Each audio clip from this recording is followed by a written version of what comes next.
Markapuram road ప్రమాదంలో చనిపోయిన వారి మృతదేహాలకు పోస్టుమార్టం చేసేందుకు పోలీసులు ఏర్పాట్లు చేస్తున్నారు. సజీవ దహనమై గుర్తుపట్టలేని విధంగా మృతదేహాలు ఉన్నాయి. సీట్ నెంబర్ ఆధారంగా మృతుల కుటుంబ సభ్యులను మార్కాపురం ఏరియా హాస్పిటల్కు పిలిపించారు.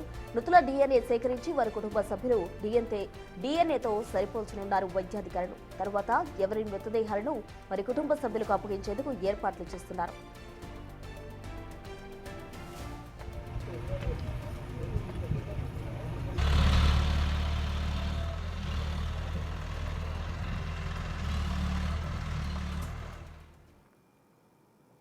మార్కాపురం వద్ద హరికృష్ణ ట్రావెల్స్ కు చెందిన బస్సు ప్రమాదవశాత్తు దగ్ధమైంది. నెల్లూరు జిల్లా కలిగిరి మండలానికి చెందిన ఈ ట్రావెల్స్ యజమాని ప్రమాదం జరిగిన వెంటనే పరారయ్యారు. ఇతర రాష్ట్రాల నుంచి పాత వాహనాలు తెప్పించి నిబంధనలకు విరుద్ధంగా నడుపుతున్నారని ఆరోపణలు వస్తున్నాయి. వరుస ప్రమాదాలు జరుగుతున్న అధికారులు తూతూ మంత్రంగా తనిఖీలు చేస్తున్నారని ప్రయాణికులు మండిపడుతున్నారు. హరికృష్ణ ట్రావెల్స్ కు చెందిన మరికొన్ని బస్సులు పరిస్థితి ఎలా ఉందో మా ప్రతినిధి సురేంద్ర అందిస్తారు.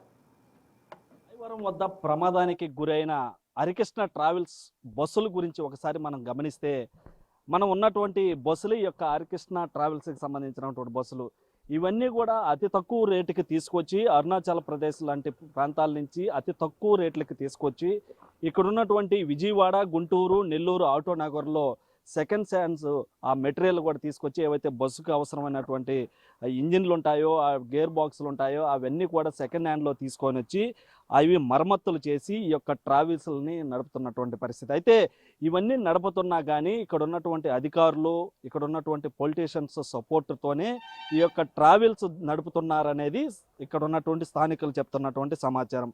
మనం చూస్తున్నటువంటి బస్సులు కానీ గమనిస్తే ఇవన్నీ కూడా పనికి రాకుండా స్లాబ్ కింద ఉన్నటువంటి బస్సుల్ని అట్లా వీటికి అధికారులు ఏ విధంగా పర్మిషన్ ఇచ్చారనేది కూడా మనకు అర్థం కానటువంటి పరిస్థితి. ఇప్పుడు ప్రమాదాలు జరిగినప్పుడు మాత్రమే తూతూ మంత్రంగా అధికారులు తనిఖీలు చేయటం, తర్వాత ఇలాంటి బస్సులు తిరుగుతున్నా పట్టించుకోకుండా వదిలేయటంతోనే అనేక మంది ప్రాణాలు గాల్లో కలిసిపోతున్నటువంటి పరిస్థితి ఉంది.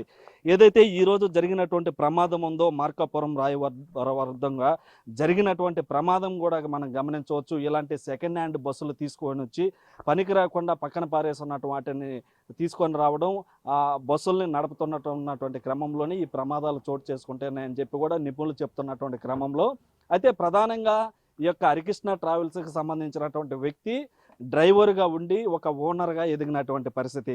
మనం చూస్తున్నటువంటి బస్సులు కూడా మనం సీట్లు కూడా గమనించవచ్చు. ఇటు హైదరాబాదు, జగిత్యాల, నిజామాబాద్ వంటి ప్రాంతాలకు ఈ బస్సుల్ని తిప్పుతూ ఉంటాడు.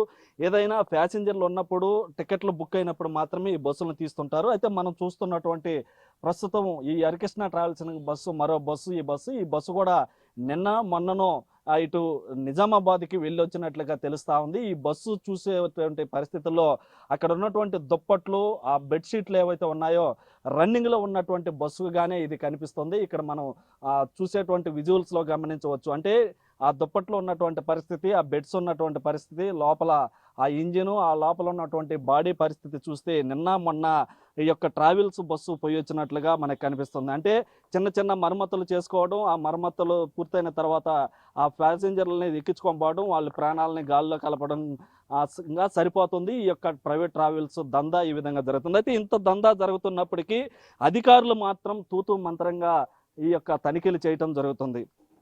అయితే పూర్తిగా ఈరోజు జరిగినటువంటి ప్రమాదం ఏదైతే ఉందో ఆ ప్రమాదానికి ఈ యొక్క అనేక రోజులుగా, అనేక సంవత్సరాలుగా ఈ బస్సులను తిప్పుతున్నటువంటి క్రమంలో ఈ బస్సుల్ని ఇన్ని రోజుల నుంచి ఈ యొక్క హరికృష్ణ ట్రావెల్స్ కలిగిరి మండలం జర్రావారిపాలెం వద్ద ఆయన ఆఫీస్ ఏర్పాటు చేసుకున్నారు.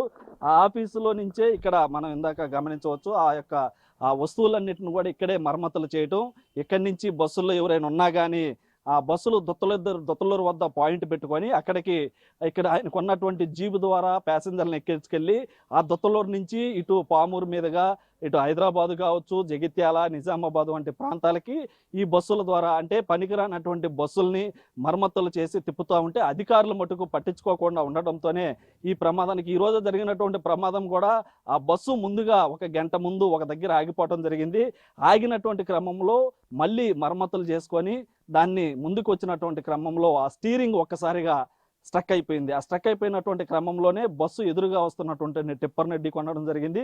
ఆ టిప్పర్లో ఢీకొనడంతోనే బస్సులో నుంచి ఒక్కసారిగా మంటలు వ్యాప్తి చెంది ఆ బస్సులో ఉన్నటువంటి ఆ ప్రయాణికులు కూడా ఇప్పటికే 13 మంది చనిపోయినట్లుగా ప్రాథమిక సమాచారం తెలుస్తున్నటువంటి క్రమంలో దాంట్లో 2 నెల్లూరు జిల్లా వాసులుగా ఇప్పటికే గుర్తించారని అధికారుల నుంచి సమాచారం తెలుస్తుంది. అయితే మిగతా 30 మంది ఎవరైతే ఉన్నారో వారు క్షతగాత్రులుగా దగ్గరలో ఉన్నటువంటి హాస్పిటల్లో చికిత్స పొందుతున్నటువంటి నేపథ్యం ఉంది. అయితే మొత్తం మీద కూడా అధికారులు పట్టించుకోకపోతున్నట్లోనే ఈ యొక్క ప్రైవేట్ ట్రావెల్స్ తిరుగుతుండడంతో ఈ ప్రమాదాలు చోటు చేసుకుంటున్నాయని ఇక్కడ చర్చ అయితే జరుగుతున్నటువంటి పరిస్థితి ఉంది. కెమెరామ్యాన్ మనోజ్తో సురేంద్ర, బిగ్ టీవీ, జర్రవారిపాలెం, కలిగిరి మండలం నుంచి.